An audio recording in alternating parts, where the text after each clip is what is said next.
Hey everyone, my name is KryptoCal and welcome to the next episode of FTB Skies. And you may have noticed that the setup that we had in the last episode is completely torn down now, and all we have left is the entangled block here with these the barrels.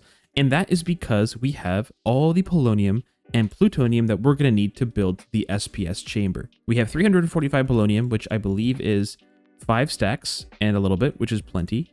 And then we also have enough of the HDPE sheets. We have exactly 4 stacks here, and we have more coming in still because I did keep this setup active just for now. And then finally, we have plenty of plutonium because for the plutonium, all we needed is the 1 stack for the build. So we have plenty of that as well. So in case you aren't familiar, our goal is to get antimatter for the quest, and we get the antimatter by building this SPS chamber, the supercritical phase shifter. And this mod pack actually has offered a bit of a ponder screen where you can see exactly how the SPS is built. I know we need the SPS casing itself, and then we also need to get the SPS port. We're also going to make use of the reactor glass. I believe we need 60 of the actual casings, which we do have the resources for. It's crafting up nice and quick, which is fantastic. We also need to get 3 of these SPS ports, which we also have everything that we need. So we'll go ahead and make all of those. The last thing we need is one of these supercharged coils. And to get that, we have to craft a laser up. So we can craft one of these lasers, and we can get all this crafted up, and we should have access to this one supercharged coil, which is a quest because we now have everything we need. And oh, we also got the chemical crystallizer for free. This is what we actually use to turn the antimatter into the pellets. So I have a loose idea of how I want to set this up. What I know I want to do is have the polonium being produced over here using the solar neutron activators. So I think one of the solar activators will be enough here to keep up with our rates of fissile fuel burn rate. So what we're probably going to do is just take our waste in from the back, convert it into polonium, and then send it out the bottom to go to our SPS. This is where we're going to have our input for our SPS be, and we're going to just bring this down. Let's set the gas output to be the bottom. There we go. And we'll bring this probably around the back here, but I have to first build the chamber itself. All right, let's build this thing. So let's go ahead and just build up 2 blocks here. I think this will be where we start our build. So we're going to actually make this into the reactor glass though, not the casings. So the shape that we're going to want to go for here, we're going to first make this 3x3 and then do, I believe, just the faces like this. So we have kind of this plus shape like so. And then we're going to fill in our casings all on the edges like this. Now this template right here is effectively what all the sides are going to look like. So if we come over here, we know that we're going to have glass on these sides like this. And we know it's going to come up by 1 and then up to here and then across and here. So that's going to be like one of the walls, and we're going to do that on all 4 sides. Just like that. Okay, so now what we can do is fill in our corners, and we're going to do that by just placing down some casings, and then also we're going to want to fill in the corner, and then finally we have to just do this on the top. So we're going to go ahead and fill all 3 of these in, and then we're just going to do the glass on the top, and then just fill in our corners right here, and this should be the finished casing. And it has actually formed the multi-block here. So we can see that this is the supercritical phase shifter. But we have to add a couple more things here before this will be actually functional. So I think we're going to want one of the input ports on the top here. And I think we'll just take the polonium input and make it come into the top, just like this. On the back here, this is actually going to be, if we change this to output, this will be where our antimatter comes out of. So we're going to actually want to bring this out, and we're going to probably set up the crystallizer down here, which is how we're going to actually convert this all into antimatter. We're going to want to maybe bring this out by 1 block. Let's just put it out to here, just like so. And we'll have this piping in right into the top. And our gas is going to be input on the top, and our output will be the bottom for antimatter. And for now, I'll just stick a barrel there, but we could also add this into our system by using an ender chest or something like that. And the last thing that we need to actually add to this is going to be our power input for the supercharged coil to do the actual conversion into antimatter. And so we're going to go ahead and place this down probably right here. Let's grab our last port. It's going to be an input port. And to give this power, we're going to probably end up using a point because that's going to be the easiest way, I think. So what we're going to have to do is take our supercharged coil here, place it down on the input port, and then we can go ahead and put a point on this, and this will give it power.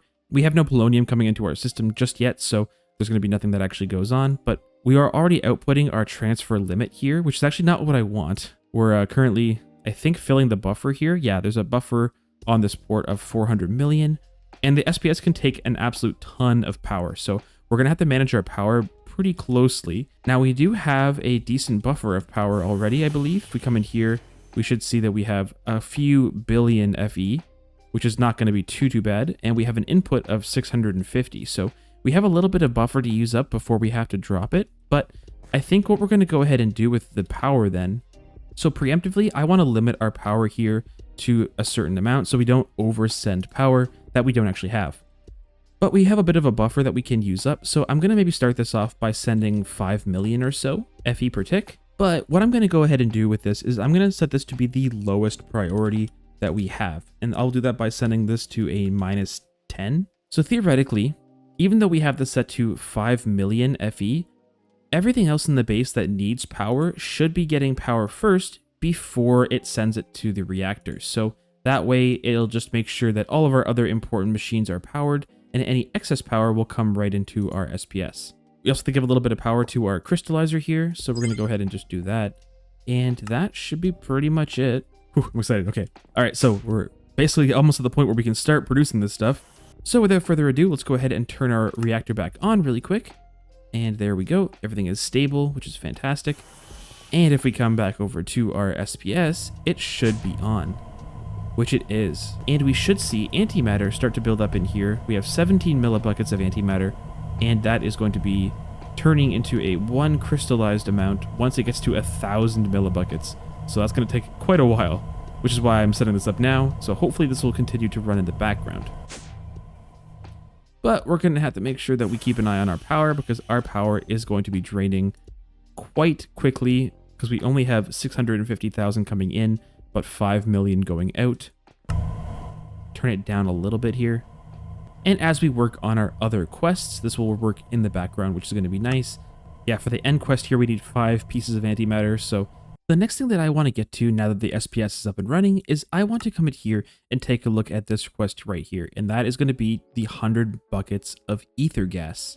Ether gas is a fluid added by Industrial Foregoing, and it's obtained by putting a laser drill for fluids over top of a wither and using a purple laser lens to then extract ether gas. But there is something that'll help us make this a lot easier, and that is the stasis chamber. This will effectively freeze any mobs on top of it, preventing them from moving or attacking or really doing anything at all. So we're definitely going to want to get one of these to start producing the ether gas. So we can go ahead and auto craft everything up and craft our first stasis chamber. So first of all, let's go ahead and craft the fluid laser base, which I have on auto craft. If we craft up one of these, it looks like we're missing a diamond pickaxe, which means that we're going to have to teach our system, of course, how to make a standard diamond pickaxe. Let's try that one more time. We grab our fluid laser base, we just craft up one of these, and we can see that we have everything that we need in our system, so we'll go ahead and get that started. We're also going to need to get some fluid laser drills. The laser drills are what actually extracts the fluid from the laser base. The base itself doesn't really do anything alone. It requires these laser drills to actually be useful. So we're going to want to get quite a few of these drills. I'm thinking maybe like 36 of these to start would be a good start. We might not end up using all of them, but to have them just ready to go is going to be a good thing. Now, to make this a little safer, I want to set this whole setup up in a compact machine. We'll make the biggest one because we might as well. Gives us a little more room to work with, so we'll just take that.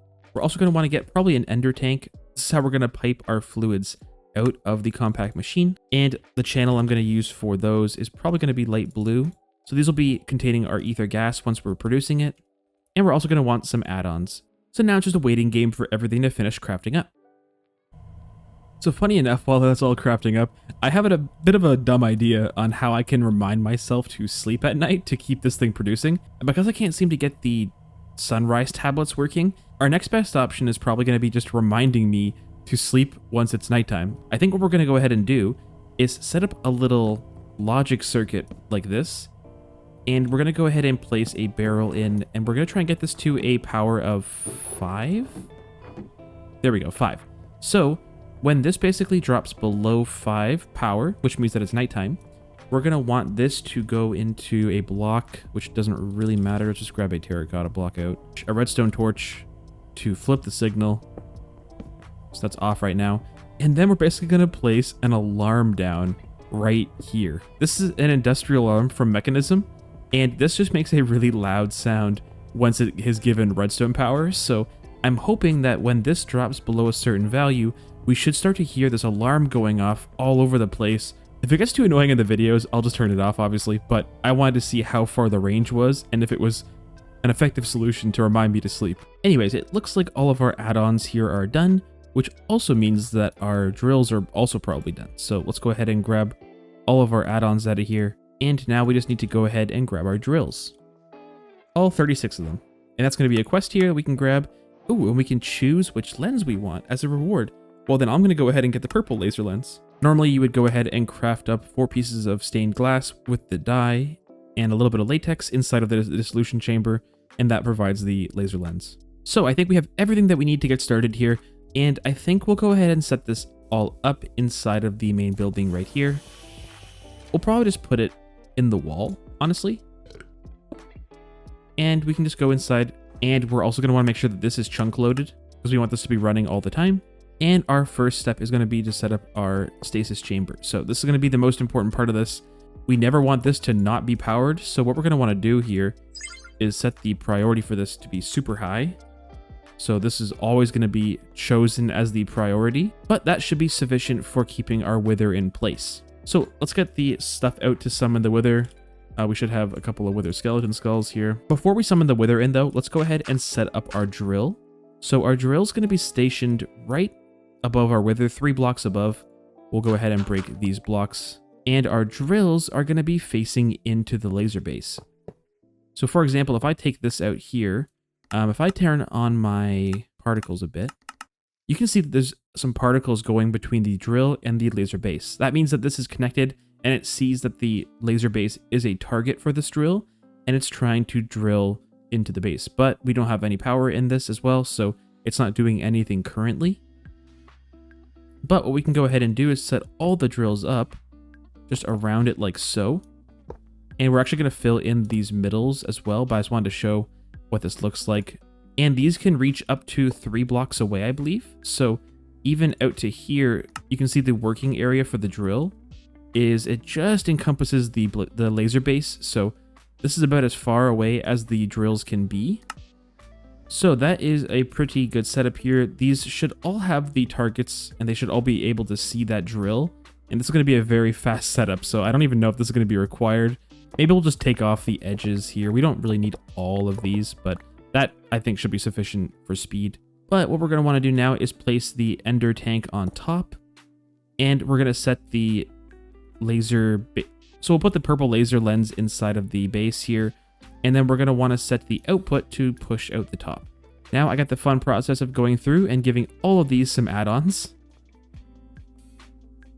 Alright, so all these have add-ons. All we have to do is set this up with some power, which we're going to just do by using a point.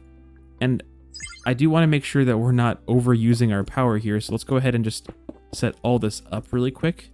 And these are going to be some of the lowest priorities, probably. We'll set this to -5 for now. All we should have to do is place in the wither, and that is pretty much it. And he's facing the right direction. Let's go. And if you see up here, we see that we already have 1 bucket of ether gas, and this is going up quite quickly. And that is that is the sound of the alarm. Oh, that is so loud. Oh, what a pain that is. Maybe what I'll do is I'll give myself a chance to remember. So maybe if I set this to be a lower value, like maybe like 3 or something, it'll wait till later at night to go off. So it'll at least give me a chance to sleep before it reminds me. But yeah, that's so unbelievably loud. So let's add a partition in our cell here to add the ether gas, because I think this can be stored, if I'm not mistaken. Yes, it can. Perfect. Okay, so that should hopefully split all of our fluids up nice and evenly. So let's just come underground here, and let's add our ender tank just like this. And then we're just going to want to import directly from here. So we'll grab our import bus. Doesn't really need acceleration cards either, because it's not coming in super fast. But that's good. So we should see that we have ether gas coming into our system. We have 13 buckets already, and that will just continue to go up. So while we're on the vein of talking about the industrial foregoing lasers and the drills, we might as well start taking a look at some of this stuff from AD Astra. The Desh ingots are going to be what we need to get to finish this quest here, which is going to involve us going and getting some of the deep slate Desh. But in order to get access to Desh, we have to get to the moon. So we're going to have to start looking at building the rockets from AD Astra to get ourselves to the moon and the other dimensions and other planets so we can get all of the required resources. Now, we probably won't have time to get to the rockets today, but I think a good idea will be to get into the oil side of things, because we need oil to be able to produce the fuel to actually fuel the rockets. And the only real way that we can get the fuel is by either using a fuel bee or an oil bee, or we can go ahead and use the laser drill fluids in an ocean biome to then go ahead and produce us oil. Now, luckily enough, a lot of our island here is actually the cold ocean biome, and cold ocean is one of our whitelisted biomes that we can get oil out of. So if we set up a pattern here for our gray lens, so if we use our gray laser lens here, we should be able to put this into the solution chamber, and this is what we're going to need to put into our fluid base to then get the oil started. There we go. That's our gray laser lens. So I don't know how fast this has to be. I don't really think I'm going to need this to be super fast. So if I put the fluid laser base right above here and then maybe place in the drills, we should be able to, if I can sneak on in here, place them facing in, just like this. And this should be enough to start producing us the oil. If I put the lens in here, all right, let's throw a point down here and we'll get it to be power out. And then we can just hook in all the power just like this. And I think we should be able to see some oil start coming in here now. Maybe it's not deep enough. Yeah, so that should work now. There we go. We have oil coming in, which is perfect. And I think this should be plenty fast. If I just go ahead and give this maybe like one upgrade, that should be all I really need to do. Yeah, I'll just give one of these upgrades to each just to get them running a little bit faster. I'm considering actually moving this point. If I move the point to over here, so now that I've moved that power point out of the way, I could place an importer onto the fluid here and import all of our oil right into our fluid drive. There we go. So let's place a cable in here, and it is keeping up with no upgrades in the importer, so that's good. But we should start to see oil coming into our system. So all we're waiting for here is 100 buckets of ether gas, and then we can go ahead and get started into this next quest line. Most of which we actually already have completed. But I think what I'm going to do right now, just for fun, is place in a 3x3 task screen, and we can go ahead and change this to be the 100 buckets of ether gas quest. And then we're just going to throw on some export buses. Let's just throw in one for now. We can always speed it up later if we want to add more, but we can just come in here now and choose what to export in the back. We'll just throw in some acceleration cards. So let's come in back here then and select ether gas as our export. There we go. And that should hopefully start to export all of our ether gas right into our task screen. Soon we'll have enough to finish this quest. But I think that's going to do it for this episode. Thank you very much for watching, everybody. I really hope you did enjoy. If you did enjoy, feel free to leave a like, comment, and subscribe to the channel. Also, if you haven't already, be sure to join the Discord. The link is in the description down below. But that's it for me, everybody. I hope you all have a good one, and I will catch you in the next episode. Bye!